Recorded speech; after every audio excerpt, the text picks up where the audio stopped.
कैसे? तमातयष्टिम प्रसमीक्ष्य सत्वरा ततो बरुहिया पसारधीतवत्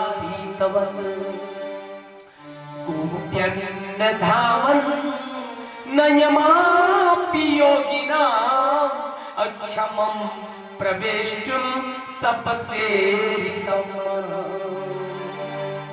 अपनी मन को एकाग्र कर तपस्या, योग, भक्ति, तमाम ज्ञान, वैराग्य का सहारा लेते हैं उस कन्हैया को पकड़ने के लिए। आज यशोदा मैया मां होने के कारण डंडा लेकर दौड़ा रहे हैं। भगवान ने देखा मेरी मां डंडा लेकर मेरी ओर आ रही है, तो जैसे चोर भगाए सिपाही के देखते पुलिस, भगवान कूद गए। अब आगे आगे कन्हैया, पीछे पीछे मैया यशोदा दौड़ा रही है। लेकिन भगवान को पा नहीं रही है यशोदा, डंडा लेकर दौड़ाए जा रही है। अनमंचमाना जननी बृहंचला अक्षोणी भराक्रांत गति सुमध्यमा जवेन तिस्रन सित के बंधन अच्युत प्रसूना नुगति परामृशत। आज यशोदा मां कन्हैया को दौड़ाते दौड़ाते इतना दौड़ी कि उनकी चोटी जो बुद्धि हुई थी बेला चमेली का फूल उड़ना सब लट खुल गया, जटा खुल गई, थक गई, पसीने से लथपथ हो गई। आप लोगों की तरह कोई 20 साल से प्रदोष रह रहा है, कोई 18 साल से पुण्यवासी, तो कोई 25 साल से एकादशी और कोई 12 साल से सप्तमी, लेकिन शायद भगवान की कृपा नहीं हो रही है। क्यों? यशोदा की तरह आप लोग भी थक जाते हो भगवान की पूजा करते करते, कभी कभी असहाय अपने आप को महसूस करना शुरू कर देते हो। वही क्षण है, थक गई है, ढूंढ रही है, लेकिन भगवान मिल नहीं रहे हैं। भगवान कभी दिखाई देते हैं और कभी गायब हो जाते हैं। जानते हैं भगवान को ढूंढने के का स्थान यशोदा मां, यशोदा अर्थात तो भक्ति, तो भक्ति भगवान को कहां कहां ढूंढती है और मिलेंगे भगवान कहां?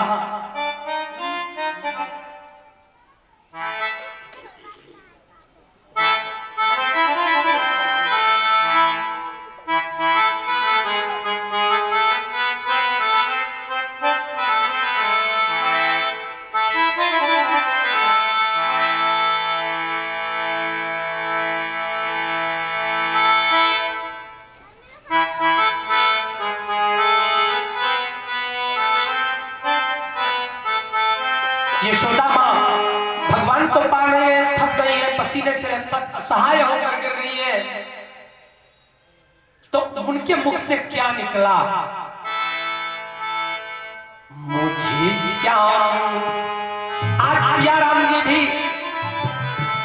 सपत्नीक न जाने कितने तीर्थ यात्राओं में गए और भगवान की खोज करी, और अंत में आकर अपने निज निवास पर आप लोगों के बीच में भगवान की खोज का छठा दिन। कई तीर्थ यात्राओं में गए हैं, तो आइए आज यशोदा मां, आज यशोदा यही आप लोग सभी हैं भगवान की खोज, सभी थके हारे हैं हम लोग, तो कैसे करें भगवान की खोज? भगवान मिल नहीं रहे हैं।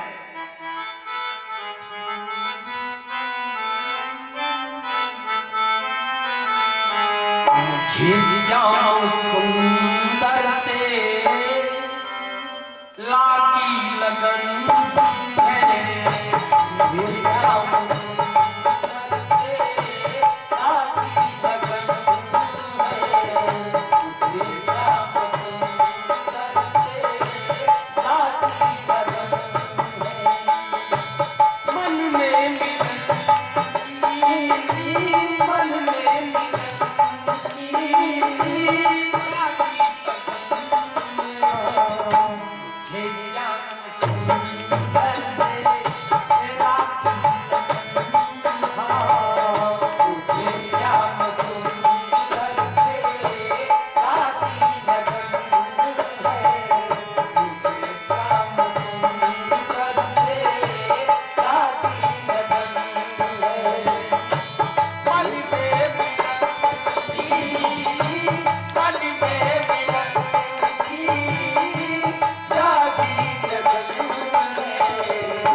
खुशता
कन्हैया के इस प्रकार सामने जब यशोदा मां असहाय होकर विलाप करने लगी तो क्या देख रही है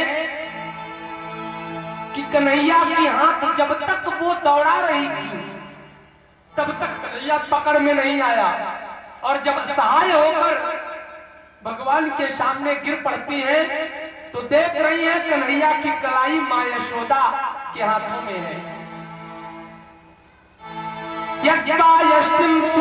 भीतम विज्ञाया भगवत्सला ये कीर्तम बद्धुम तामना वीर्य को विदा।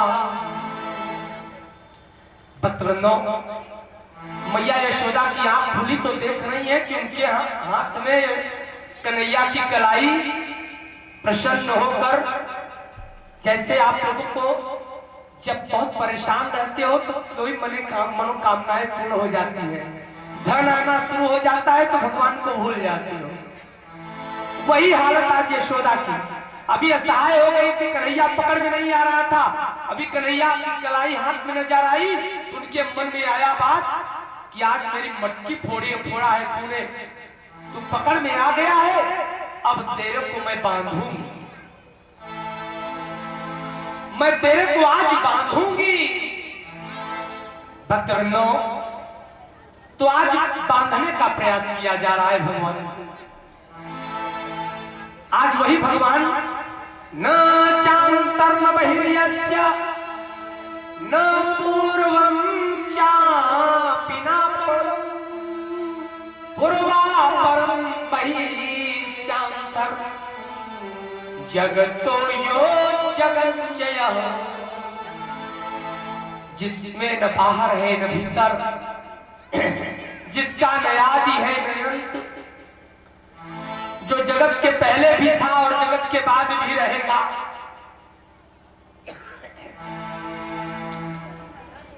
आज यशोदा मां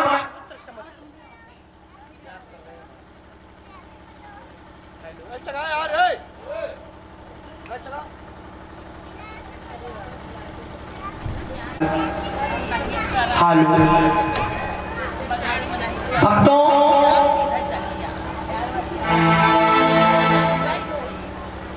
अब यशोदा मां अपना पुत्र समझकर उसी कन्हैया को बांधना चाहती है। घर की नौकरानियों को आवाज देना शुरू कर दिया और कहा, सखियों जल्दी रस्सी लाओ, कन्हैया पकड़ में आ गया है, आज इसको बांधना है क्योंकि इसने हमारी मटकी को फोड़ा है। भक्तों, रस्सी लाई गई और जिस उखल पर मटकी को फोड़ने के बाद बैठे थे उसी उखल में बांधा जा रहा है। एक तरफ बांध दिया, दूसरी तरफ उखल में जब बांधने की बारी आई तो क्या हुआ, तत्तामध्यमानस्य स्वार्भंगस्य कृतादशः द्वंगूलेन भूतेन संधते न्यंच गोपिका। रस्सी को जब गट्ठी मारने की बारी आई लास्ट में तो 2 अंगुल रस्सी छोटी पड़ गई। पुनः रस्सी मंगाई गई, पुनः जोड़ा गया, पुनः गट्ठी मारने की बारी आई तो फिर 2 अंगुल छोटी हो गई, फिर रस्सी मंगाई गई, पुनः गट्ठी मारा गया, बढ़ाया गया रस्सी, पुनः कन्हैया के बांधने के बाद, और जब उखल में बांधने की बारी आई तो 2 अंगुल रस्सी छोटी हो गई। वही हालत हुई जब हनुमान जी महाराज, ये 2 अंगुल का मतलब क्या है, श्रीमद् भागवत महापुराण में या महाकाव्य में, रामायण में अगर संख्यावाची शब्द दे दिए जाएं तो जान लीजिए कोई न कोई विशेष कारण है। जैसे आज 2 अंगुल ही रस्सी क्यों छोटी पड़ रही है, 3 अंगुल क्यों नहीं पड़ी, 4 अंगुल या 3 अंगुल या 1 अंगुल। 2 अंगुल का मतलब क्या है? रस्सी 2 अंगुल ही छोटी पड़ रही है। और भागवत जी में लिख भी रहे हैं 2 अंगुलें, 2 अंगुल रस्सी छोटी पड़ी। तो इस 2 अंगुल का महात्म्य क्या है? ये भागवत दर्शन है भक्तों। यहां पर यह बताने का प्रयास किया गया है कि परमात्मा और जीव के बीच की दूरी मात्र 2 अंगुल की है। और आप लोग 100 वर्ष, 90 वर्ष, 50 वर्ष या बहुत दिन बिता देते हो, शायद उस दूरी को प्राप्त मिटा नहीं पाते, पूरा जीवन खपा देते हो आप लोग। लेकिन कोई 2 अंगुल की दूरी को निपटा पाता है, जैसे तुलसी बाबा, रहीम, कबीर, मीरा, इन सभी ने दूरी को मिटाया हुआ है। भक्तों, 2 अंगुल यहां पर परमात्मा और जीव के बीच की जो 2 अंगुल की दूरी है, ये समाप्त कैसे होगी, इसका विधान क्या है? यहां 2 अंगुल के माध्यम से मैं बताने का प्रयास किया गया है कि परमात्मा को आप तभी भाव मान सकते हो जब आपके अंदर 2 अक्षर का भाव, 2 अक्षर की श्रद्धा हो। और सबसे बड़ा, गोस्वामी तुलसीदास जी महाराज जी अपने चर्चित सबसे महत्वपूर्ण, प्रातः स्मरणीय, वंदनीय महाकाव्य श्री रामचरितमानस में लिख भी दिया है, आदेशित कर दिया है आप लोगों के लिए। क्या? एक घड़ी आधी घड़ी, आधियों में कछु आधी, तुलसी संगत साधु की, कटई कोटि अपराध। भक्तों, ज्योतिष शास्त्र के अनुसार एक घड़ी 24 मिनट की होती है। आधी घड़ी का मतलब हुआ 12 मिनट। आधू में कछु आधी माने 12 का आधा हुआ 6 मिनट। 6 मिनट सत्संग कर लेने से, भजन कर लेने से कटई कोटि अपराध। ऐसा क्या करना है भैया? 6 मिनट में कौन सी पूजन कर लोगे आप कि भगवान प्राप्त हो जाएंगे?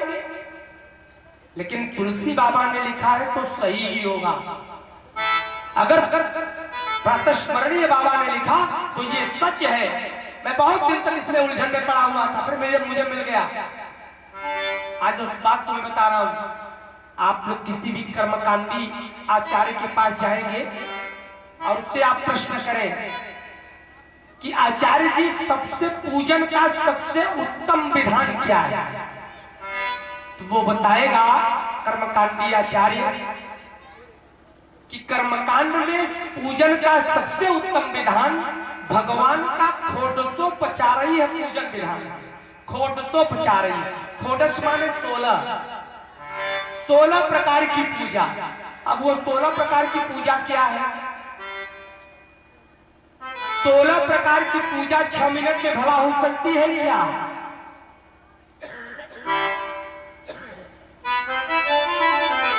पता नहीं हो पाता,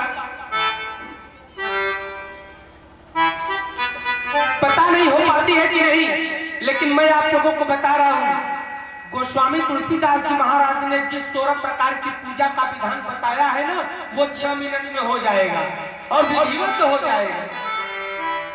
और 2 अक्षर, वही 2 अंगुल, केवल 2 अक्षर की पूजा, 2 अक्षर की जो मैं पूजा बताने जा रहा हूं, उसी 2 अक्षर के सहारे आप 2 अंगुल के फासले को पार कर सकते हो और संसार में दूसरा कोई और साधन नहीं है। वही बताने के पहले ही कह दे रहा हूं, हमारे प्रातस्मरणीय तुलसीदास बाबा ने स्वीकार किया, उसी को सूरदास, उसी को रहीमदास, कबीरदास, रैदास, ये जितने दास लोग हैं और सबकी मालकन मीरा ने उसी को ग्रहण किया हुआ है। उसी 16 प्रकार जो गोस्वामी बाबा ने बताया हुआ है।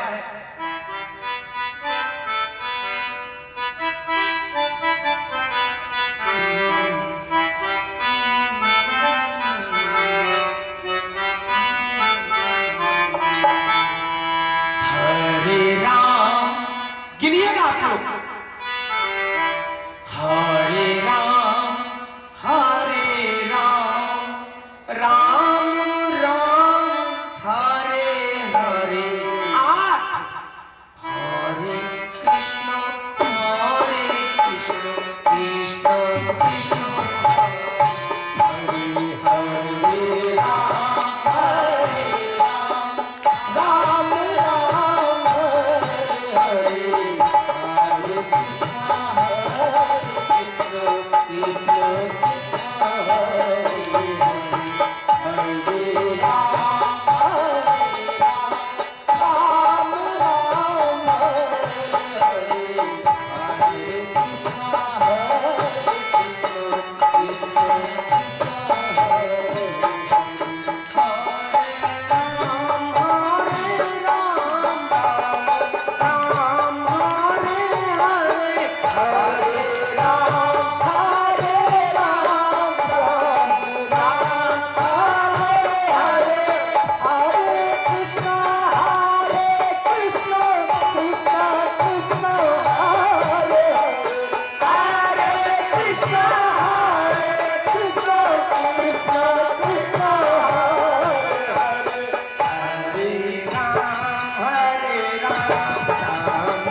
केवल यही 16, अगर 16 का सहारा ले लो, 2 अक्षर का नाम ही 2 अंगुल के फासले को मिटाने में समर्थवान है, बाकी और क्रिया कोई काम आने वाली नहीं है।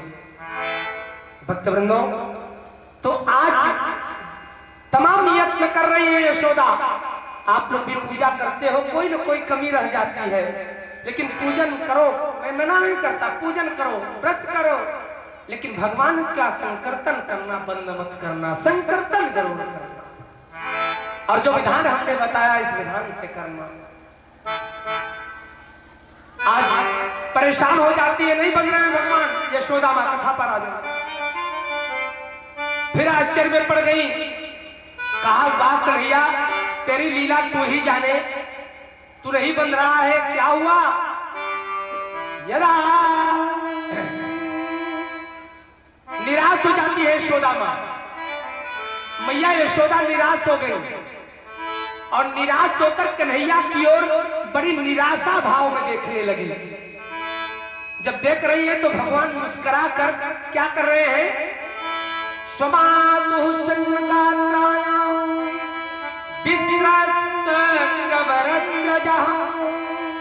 दृष्टा परिश्रमं कृष्ण कृपया स्वबंधने। जब तक मैया रानी ने बहुत प्रयास किया तब तक कन्हैया नहीं बंधा, और जब बड़ी आर्त भाव से कन्हैया की ओर निहारने लगी मां, ये बनता नहीं, ये क्या लीला है, पूरे घर की रस्सी समाप्त हो गई और ये बंधन में नहीं बंध रहा है। तब क्या होता है कि भगवान अपने आप बंध गए, स्वबंधने। जब बंध गए तब यशोदा मां ने देखा कि अरे तो बंध गया, फिर प्रसन्न हो गए, भूल गए अपने परिश्रम को, और भूल करके बोलती हैं, लाला आज तूने घर की मटकी फोड़ी, बहुत परेशान किया, बहुत दौड़ाया है, इसलिए आज तेरे को पूरे दिन मक्खन और दही नहीं मिलने वाला है। आज इसी उखल में बंधा रहेगा तू, इसी उखल में बंधा रहेगा। और कन्हैया को बांधकर मां यशोदा चली गई, दूसरे काम में लग गई। उधर कन्हैया भगवान जब जब बंधन में बंधे कोई न कोई चमत्कार किया। शबरी के प्रेम में बंधे तो शबरी का उद्धार किया, परमात्मा तत्व को प्राप्त करा दिया। जटायु के बंधन में बंधे तो जो सदगति, जो अधिकार महाराज दशरथ को प्राप्त नहीं हुआ, गीधराज जटायु ने प्राप्त किया। है ना, याद है ना? गीधराज जटायु केवल राम राम कह रहा था, मरणासन्न पड़ा हुआ था, भगवान पहुंचते हैं अपने गोदी में, जटायु प्राण उनके गोदी में त्यागता है, और स्वयं भगवान राम गीधराज जटायु की अंत्येष्टि किए हुए हैं। महाराज दशरथ की अंत्येष्टि में राम जी नहीं देखे। जब जब राम जी बंधे कोई न कोई चमत्कार किया। भक्तवृंदो, आज एक बार पुनः भगवान बन चुके हैं, और आज नंद बाबा के घर के ठीक सामने एक यमलार्जुन का वृक्ष है। यमल अर्जुन, यमल माने जुड़वा, अर्जुन माने कांटेदार, एक वृक्ष का नाम है। मकान के ठीक सामने या मकान के आजू बाजू में मत्स्य पुराण के अनुसार वास्तु शास्त्र में आया हुआ है। Hello hello hello hello hello hello hello, इसको बढ़ाओ।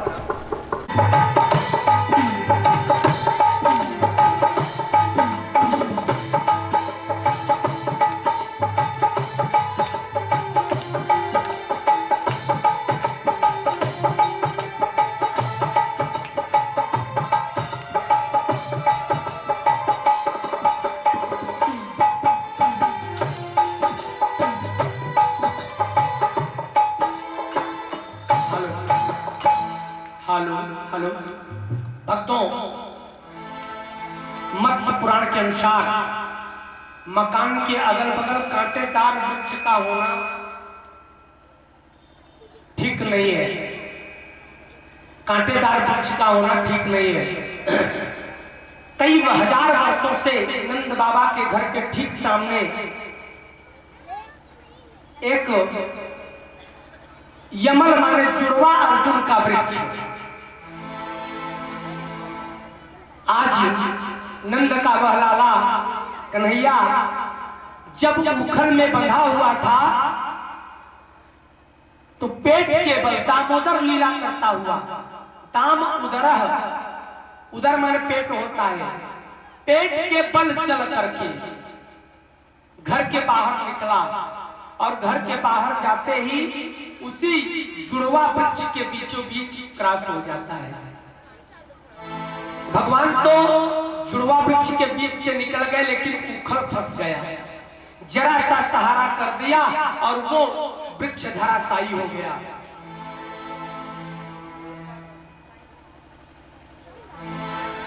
काय खड़ी है जी?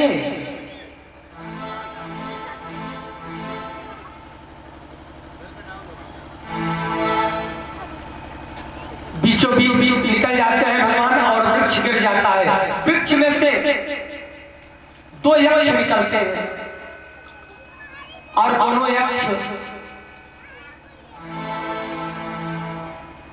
भगवान की स्तुति करने लगते हैं, प्रणाम करते हैं कि वाह भगवान, आज हजारों वर्ष के बाद हमारा आपने उद्धार कर दिया। आखिरकार ये दोनों वृक्ष में दोनों यक्ष हैं कौन? एक बार की बात है, कुबेर के दो पुत्र नलकूबर और मणिग्रीव मानसरोवर की पवित्र जल में सुरापान कर, मदिरा पान कर अप्सराओं के साथ निर्वस्त्र होकर जल क्रीड़ा कर रहे थे। उसी समय नारद जी आकाश मार्ग से चले जा रहे थे। नारद जी की निगाहें नलकूबर और मणिग्रीव पर पड़ी। नारद जी मानसरोवर के तट पर उतरे और उतर कराकर आवाज लगाई, रे नलकूबर मणिग्रीव, तुम लोग मदिरा पान कर इतने पवित्र जल मानसरोवर में जिसमें मां पार्वती जी स्नान किया करती हैं, ऐसे पवित्र जल में तुम अप्सराओं के साथ मदिरा पान कर जल क्रीड़ा कर रहे हो, ये बहुत ही निंदनीय है। जल्द से जल्द जल के बाहर निकलो और मानसरोवर से क्षमा प्रार्थना मांगो। नलकूबर और मणिग्रीव नशा में होने के कारण, मदिरा पीने के कारण वो नारद जी का उपहास करने लगे। देख रहे हो भाई, ये नारद ब्रह्मा का पुत्र हम लोगों के साथ स्त्रियों को देखकर इसको जलन हो रही है। क्या तू भी किसी अप्सरा के साथ आनंद कर, हम तुम्हें रोकने नहीं आएंगे। नलकूबर और मणिग्रीव ने नारद जी का उपहास किया। नारद जी को गुस्सा आ गया। नारद जी गुस्से में आकर उन दोनों नलकूबर और मणिग्रीव को श्राप दे दिए। ऐ अच्छो, तुम लोग मूढ़ हो गए हो, जड़वत हो गए हो, तुमने आज जड़वत परिचय दिया हुआ है, इसलिए कुकाष्ठ योनि, जड़ योनि में चले जाओ। श्राप दे दिया, जड़ योनि। भक्तों, कुकाष्ठ जिस काष्ठ का प्रयोग घर में या किसी भी कार्य में न हो, कांटेदार वृक्षों की योनि में चले जाओ। और तब से जब श्राप दे दिया गया तो दोनों नलकूबर और मणिग्रीव बाहर निकलकर नारद जी के पास रोते हुए, गिड़गिड़ाते हुए पहुंचे, चरणों को पकड़ लिया। कहा, महामुनि हमें क्षमा कर दे, हमसे भूल हो गई, हम मदिरा के नशे में थे, जो आपका उपहास हमने किया, हमें क्षमा कर दो। नारद जी ने कहा, देखो अब कोई मतलब नहीं है, मेरी वाणी निकल गई और वही होगा जो मैंने कहा है। अगर तुम लोग वाकई में प्रायश्चित कर रहे हो तो जाओ। सतयुग के बाद त्रेता के बाद द्वापर युग आवेगा, और द्वापर युग में के अंत में जब कन्हैया का प्रादुर्भाव होगा तो वही तुम्हारा उद्धार करेगा। भगवान 16 कलाओं से जब पूर्ण ब्रह्म के रूप में आएंगे तभी जाकर तुम्हारा उद्धार होगा। आज वही कन्हैया नलकूबर और मणिग्रीव का उद्धार किया, और नलकूबर मणिग्रीव इस प्रकार से अपनी कथा को सुनाते हुए भगवान की एक अध्याय में दिव्य स्तुति कर जा रहे हैं। आइए 2 लाइन स्तुति भगवान की।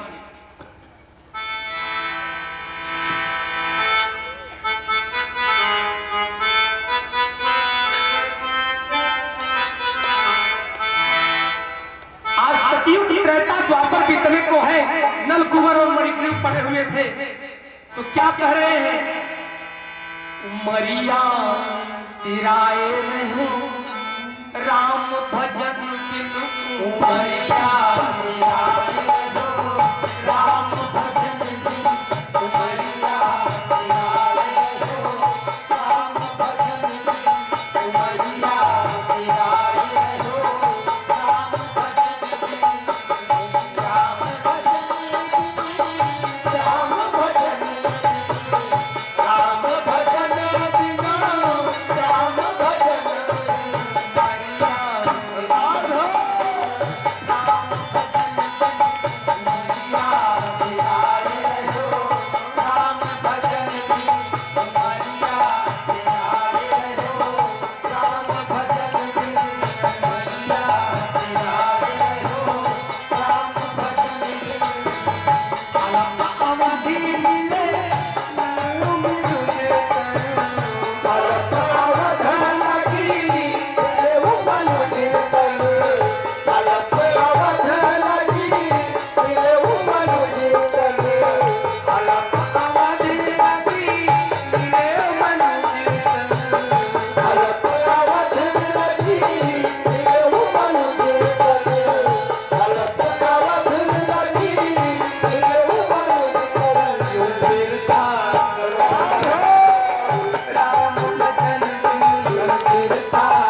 भगवान की बाल लीलाओं में आज हम आपके बीच में बाल ब्रह्म के रूप में नलकुबर और मणिग्रीव के उद्धार की कथा को श्रवण कराया। किस प्रकार से यशोदा मां से लीलाएं करते हुए और जाकर उद्धार कर देते हैं। भक्तों, भगवान को और बड़ा करने जा रहा हूं। अब कन्हैया अभी 1 साल से 2 साल के बीच में था, अर्थात दतुली आई हुई थी। अब 32 वाले भगवान का दर्शन करिए। 32 डांस जो जब बच्चा को आ जाता है तो कैसा लगता है। कवितावली में पुनः ले चलूंगा। गोस्वामी तुलसीदास जी महाराज लिख रहे हैं, बरदंत की पंगति पुण्य करी आधरा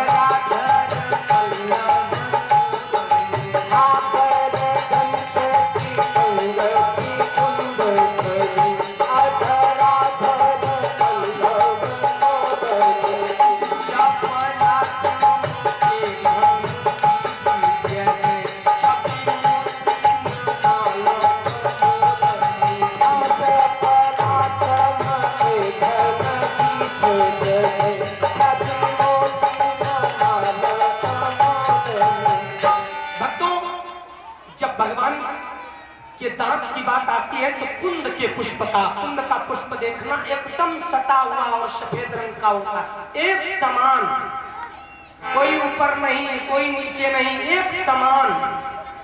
तो कुंद के पुष्प से भगवान के दांतों की परिकल्पना करी गई।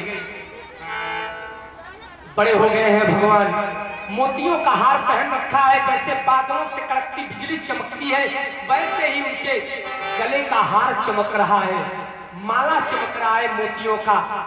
और बाल कैसे घुंघरारी कैला के कैला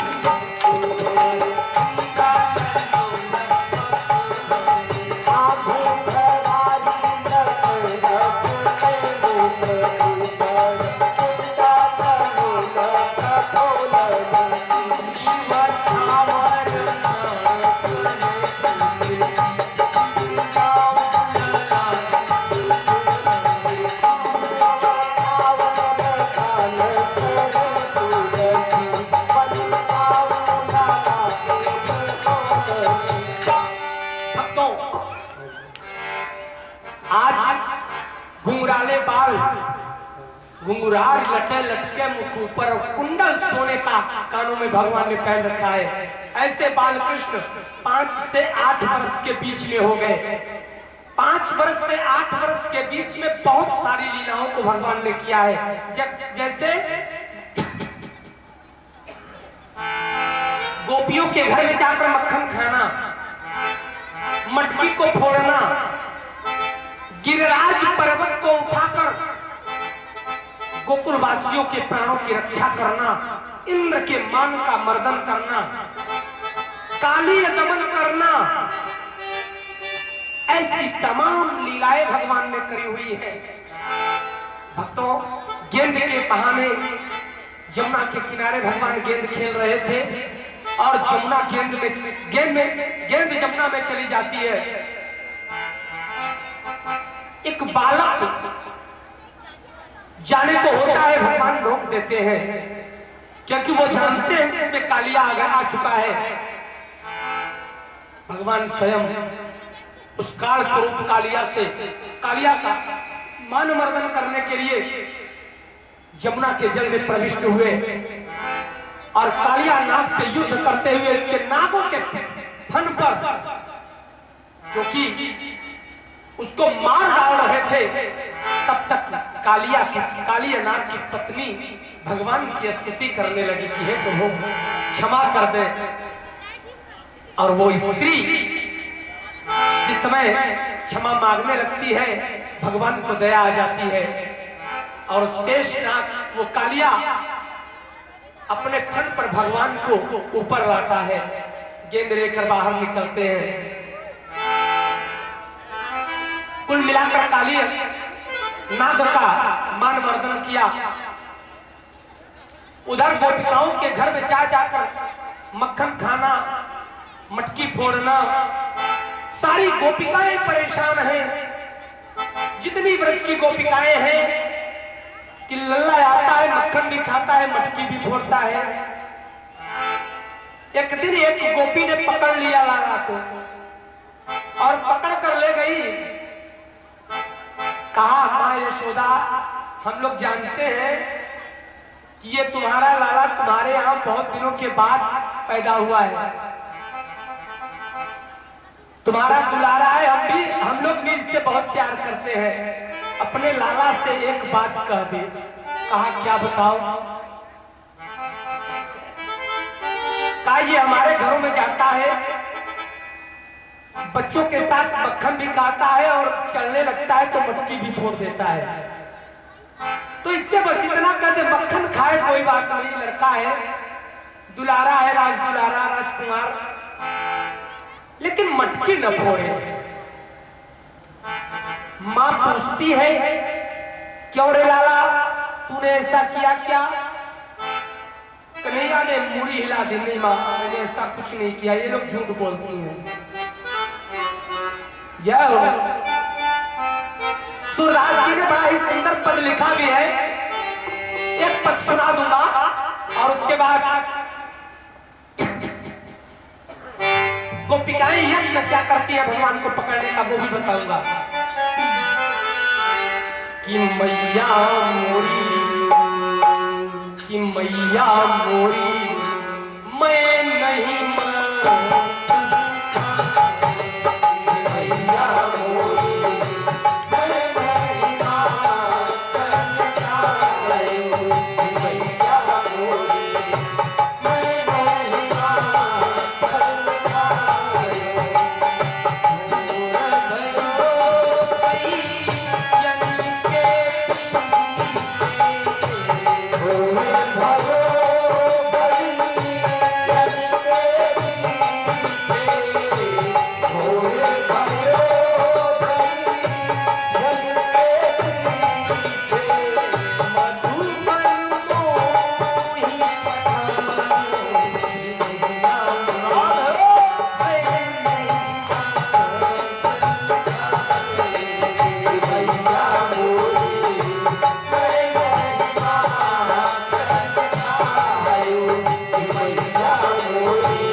मान लिया, का बात तो सही है, मेरा लाला माखन नहीं खाया है।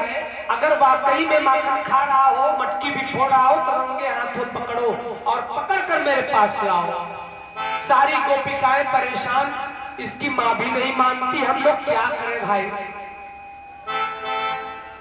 अगर मां उड़ाना ले लेती तो गोपिकाओं को संतोष रहता, लेकिन मां है ना, मां अपने पुत्र का ही मानती है। कारंगे हाथ पकड़ो इसको, अगर तुम लोग वाकई में कहती हो कि मक्खन खाता है, मटकी फोड़ता है। सारी गोपिकाएं मीटिंग करती हैं आपस में कि इस लाला को पकड़े कैसे। आज यशोदा ने भगवान को पकड़ा था, मैंने विधान बताया। अब गोपिकाएं भगवान को पकड़ने का यत्न कर रही हैं, मीटिंग कर रही है कि भगवान को पकड़े कैसे, कृष्ण को पकड़े कैसे। रंगो हाथ जब ये मक्खन और मटकी फोड़ने आवे, मक्खन खाने आवे। एक बूढ़ी गोपी थी, वो बुढ़िया माई की तरह जो बैठी है, करीब 90-92 बरस की, कथा सुनने आई है। धन्यवाद, इतनी उम्र होने के बाद भी आकर के कथा सुन रही है, ये बहुत बड़ी बात है। भक्तवृंदों, तो बूढ़ी गोपी थी, बूढ़ी गोपी ने सारी गोपिकाओं से कहा, एक काम है, अगर कर लो तो कन्हैया पकड़ा जाए। काम हो क्या? का सब कोई घंटी खरीदो, सब कोई घंटी खरीदो। ये देखिए, जैसे मैंने 250 ग्राम की घंटी ली हुई है। भक्तों, तो जितने गोपिकाएं थी, घंटी का क्या होगा प्रश्न किया। का एक काम करो, घंटी को शिखर पर बांध देना, शिखर के ऊपर। जब कन्हैया आएगा, ग्वाल बालों के कंधे पर चढ़कर शिखर पकड़ेगा तो घंटी, और वो घंटी उसके लिए खतरे की घंटी होगी, हम लोग जान जाएंगे, दौड़कर पकड़ लेंगे। कहा ये तो ठीक है, अब एक काम करो, घंटी खरीदा जाए। सारी गोपिकाओं ने अपने अपने सामर्थ्य के अनुसार, ये गौहनिया वाले सब हमारे को देखकर 250 ग्राम की घंटी खरीदे। तो जानते हैं, रेही से मिश्रा जी आए थे, तो रेही वाले भाई 1 किलो का घंटा खरीदे अपने सामर्थ्य के अनुसार। यहाँ बहुत लोग आए हैं, वो सुता जी बैठे हुए हैं, 2.25 किलो का घंटा।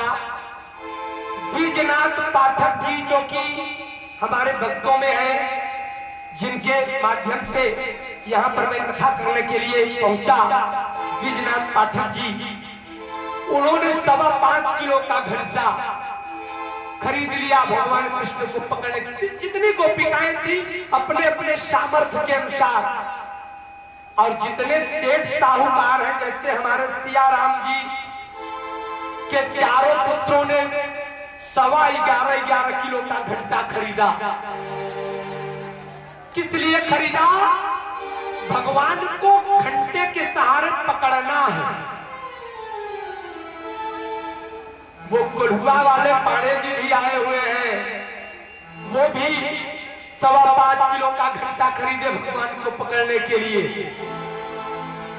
भक्तवृंदों, तो सियाराम जी का परिवार जो था, इनके जितने पट्टीदार लोग हैं, सेठ साहूकार में भाई सामर्थ्य के अनुसार सबने 11.5 किलो का घंटा खरीदा भगवान को पकड़ने के लिए। आज कथा के माध्यम से घंटा का अवतरण बता रहा हूं।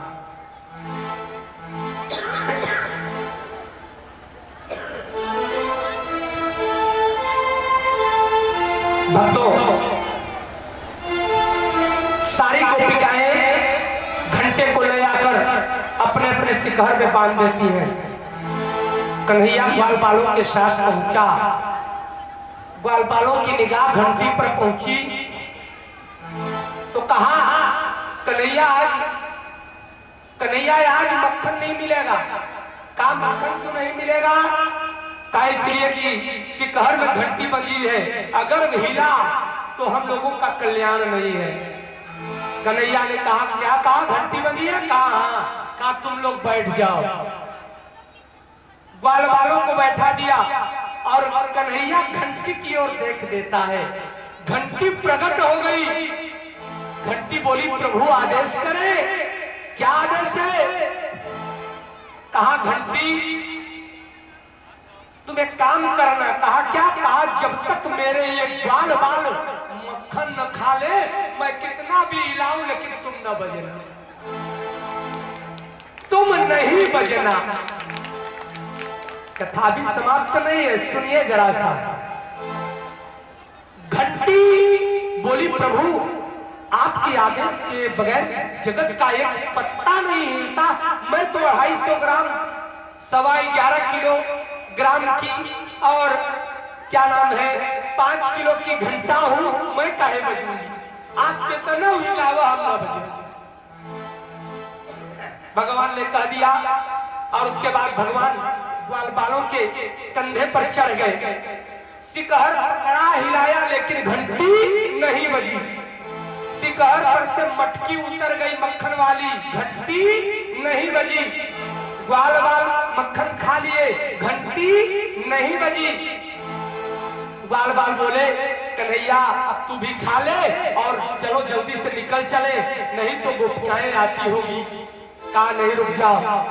कन्हैया लिया, पहले मटकी फोड़ा, फोड़ने के बाद हाथ में लिया और हाथ में ले लिया मक्खन और जो ही मुंह पे लगाने लगा घंटी बज गई।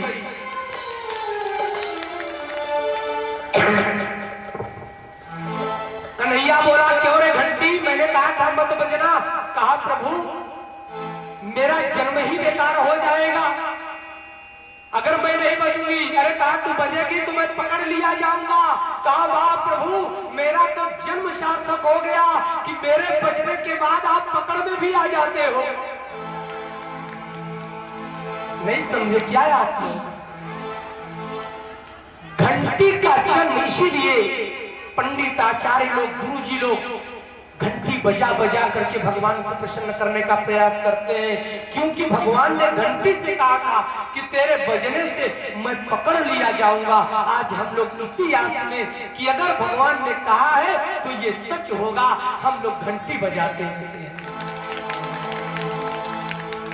बंदो भगवान बोले कि मैं तेरे बजने पर पकड़ लिया जाऊंगा, तो घंटी बोली वाह प्रभु आप पकड़े जाओ। अब तो आप स्नान करोगे तो भी बजूंगी, आपकी आरती होगी तो भी बजूंगी, आप भोजन करोगे तो भी बजूंगी। देखिए आरती होती है तो भी घंटी बजती है, स्नान करवाते हैं हम लोग शालिग्राम जी को तो भी घंटी बजाते हैं, और जब हम लोग भोग लगाते हैं तो भी घंटी बजाते हैं। अगर घंटी पास में नहीं है तो नाखून से लोटे टिन टिन टिन टिन कर देते हैं।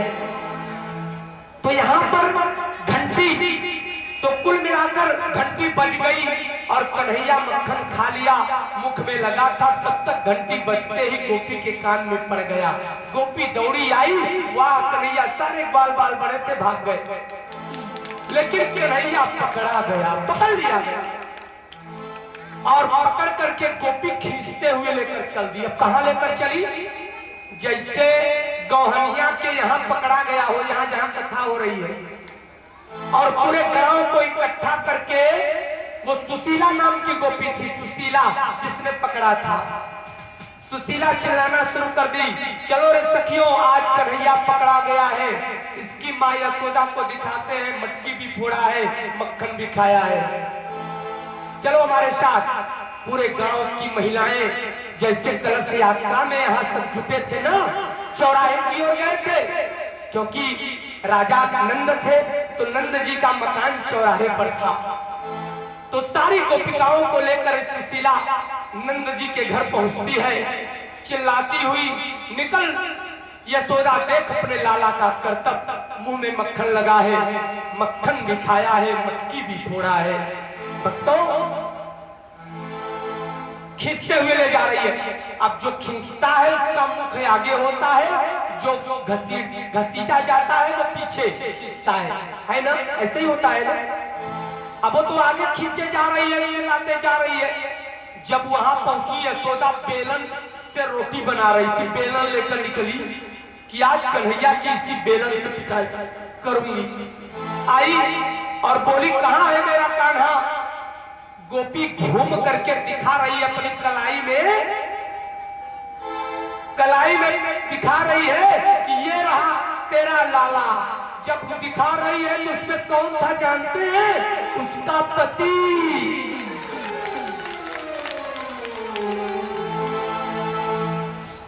अब क्या था, जब उसका पति तो हाथ छोड़ दिया, कहा तुम कब आ गए जी? मैं तो कृष्ण को पकड़ा था, कन्हैया को। कहा कन्हैया कहाँ था? मैं ही था, तुम देती नहीं। मक्खन कहती हो कि जुटाए रहूंगी, बेचूंगी, खाने को दोगी नहीं, तो मैं चुरा कर खा रहा था, मैं ही था। आज गोपी परेशान हो गई, नहीं ऐसा हो नहीं सकता, मैंने तो कन्हैया को पकड़ा था, ये कह रहे हैं कि मैं मक्खन खा रहा था, ये कैसे हो सकता है? यहाँ पर सज्जनों, वास्तविक में भगवान उसका पति बन करके यह बता रहे हैं कि मैं तेरा पति भगवान ही रूप में हूं, मैं तेरा पति, आप लोगों का पति भी भगवान है। यहाँ पर कन्हैया कभी पति एक गोपी के घर में पकड़ा जाता है तो वो इस बार खींचते हुए नहीं ले जा रही, विश्वास नहीं हुआ, उसको विश्वास यही हुआ सुशीला को रास्ते में हाथ छूट गया और मैंने शायद अपने पति का हाथ पकड़ लिया भीड़ में, उसको विश्वास नहीं हुआ। तो दूसरी बार दूसरी गोपी ने पकड़ा भगवान को। जब दूसरी ने पकड़ा तो इस बार बक्सा था, वो लोहे वाला जो आप लोगों को मिलता है, बड़ा वाला, जिसमें गद्दा रजाई रखते हैं आप। भगवान को पकड़ा तो कहा ये रास्ते में छुड़ा लेगा, हाथ बड़ा नटखट है। इस बार बक्सा में बंद कर दिया और ताला लगाया। गई पूरे गांव को इकट्ठा किया, पूरा गांव जुट गया, बड़े बूढ़े सब जुटे। बक्सा खोला गया तो बुढ़वा ससुर निकला।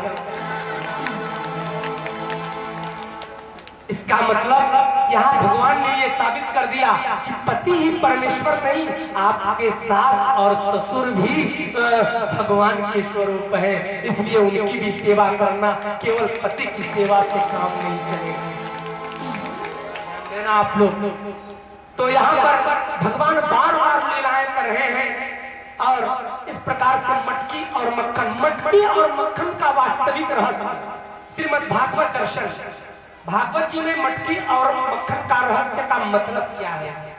हो सकता है आप लोगों को कम समझ में आए, लेकिन सुनिएगा जरूर। और समझने पढ़ी लिखी है, पहले ज्यादातर गंवार लोग थे इसलिए लोग नहीं समझाते थे, लेकिन इस कथा की फिलॉसफी है, दर्शन शास्त्र है, दार्शनिक महत्व है। इसको जानने से के बाद ही आप लोगों का कल्याण होगा।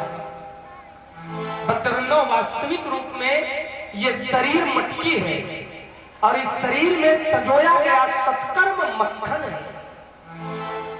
एक दिन यही परमात्मा इस शरीर रूपी मटकी को फोड़कर सत्कर्म रूपी मक्खन का पान करने वाला है। अब डिपेंड आप लोगों पर करता है कि इस मटकी रूपी मक्खन, इस मटकी रूपी शरीर में आपने सत्कर्म सजोकर भगवान के लिए रखा है कि दुर्गंध युक्त कुकर्म, ये आप पर डिपेंड करता है। अगर दुर्गंध होगा तो परमात्मा पान करने वाला नहीं है, अगर सत्कर्म होगा, सत्कर्म रूपी मक्खन होगा तो परमात्मा पान करने वाला है और आपको सदगति कर देने वाला है। भक्तों, इसीलिए यहाँ पर गोपिकाओं को यहाँ भाव जो बताया जा रहा है कि गोपिकाएं यशोदा से जाती है, कहती है ये बताइए मटकी महंगी है कि मक्खन? अरे मटकी 10 रुपया, 15 रुपया, 50 रुपया कमेटी मिल रही है जी, और मक्खन 500 रुपए, 1000 रुपए किलो हो गया है। तो मक्खन की चिंता नहीं है यहाँ मटकी की चिंता है। अर्थात आप लोगों को सत्कर्म की चिंता नहीं है, मटकी अर्थात शरीर की चिंता है।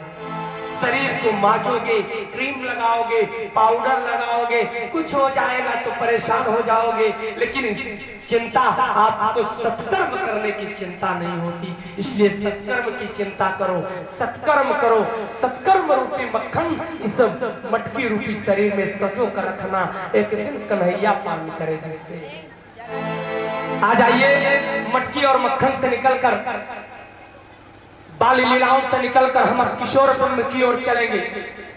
किशोर ब्रह्म जब भगवान अर्थात 12 वर्ष के आसपास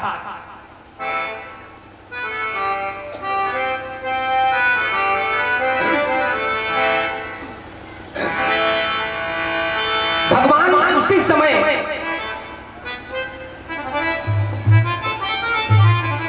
कुआर मास की बात है, एक दिन जमुना के जल में नवरात्रि के समय, कुआर महीने के नवरात्रि में गोपिकाएं जमुना के जल में स्नान करने गई थी।